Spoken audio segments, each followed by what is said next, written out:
Sun டிவியில் சக்ஸஸ்ஃபுல்லாக போயிட்டுருக்கிற ஒரு சீரியல் தான் கயல். இந்த சீரியலில் சைத்ரா மற்றும் சஞ்சீவ் இவங்கெல்லாம் முக்கியமான ரோலில் நடிச்சிட்டு வராங்க. இந்த சீரியலில் மூர்த்தி அப்படிங்கிற கேரக்டரில் நடிக்கிறவர் தான் ஐயப்பன். சமீபத்தில் இவரோட மனைவி ஐயப்பன் வீட்டுக்கே வரதில்லை அப்படின்னும் போதைக்கு ரொம்ப அடிமையாயிட்டாரு அப்படின்னும் இந்த சீரியலில் நடிச்சு தான் இப்படி ஆகிட்டாரு அப்படின்னு குற்றம் சாட்டி ஷூட்டிங் நடக்கிற இடத்துக்கே போய் பிரச்சனை பண்ணி ஒரு பரபரப்பை ஏற்படுத்தி இருந்தாங்க. இப்போ மறுபடியும் இந்த கயல் சீரியலில் நடித்த ஒரு நடிகையை பற்றி ஒரு செய்தி வெளியாகி பரபரப்பை ஏற்படுத்தி இருக்கு. கயல் சீரியலில் சப்போர்ட்டிங் ரோலில் நடிச்சிட்டு வர ஆக்ட்ரஸ் அமுதா தற்கொலை முயற்சி பண்ணியிருக்காங்க அப்படிங்கிற செய்தி வெளியாகி இருக்கு. கணவரோட ஏற்பட்ட பிரச்சனை காரணமா மன அழுத்தத்துல இருந்த அமுதா டாய்லெட் கிளீன் பண்ண யூஸ் பண்ற லிக்விடை குடிச்சு தற்கொலைக்கு முயற்சி பண்ணதாகவும் தகவல் தெரிஞ்சு அவங்கள உடனடியா மருத்துவமனையில அனுமதிச்சு தீவிர சிகிச்சை கொடுக்கப்பட்டு வருதுன்னு செய்திகள் வெளியாச்சு. இந்த நிலையில சம்பந்தப்பட்ட அமுதாவே இதுக்கு விளக்கம் அளிச்சிருக்காங்க. ஹாய் ஃப்ரெண்ட்ஸ், நான் உங்க சீரியல் ஆக்ட்ரஸ் அமுதா.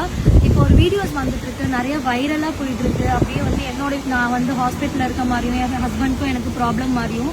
ஸோ இது யாருமே நம்பாதீங்க, இது சுத்தமான ஃபேக்கு. நான் என் ஊரில் இருக்கேன், இது ஏன் இப்படி வந்துச்சுன்னு தெரியல. இது யாரும் நம்பாதீங்க. இந்த வீடியோஸ் யாராவது பார்த்தீங்கனாலும் ரிப்போர்ட் பண்ணுங்க. இந்த வீடியோஸ் ஃபேக்கு அப்படின்னு சொல்லிட்டு ரிப்போர்ட் பண்ணுங்க. ப்ளீஸ் எனக்காக ஒரு ஹெல்ப் பண்ணுங்க. இந்த வீடியோஸ் யாராவது பார்த்தீங்கனாலும் எல்லாமே டெலீட் பண்ணிவிடுங்க. இது எல்லாமே ஃபேக்கு அப்படின்னு நீங்களும் கொஞ்சம் எனக்கு சப்போர்ட் பண்ணுங்க. Thank you so much.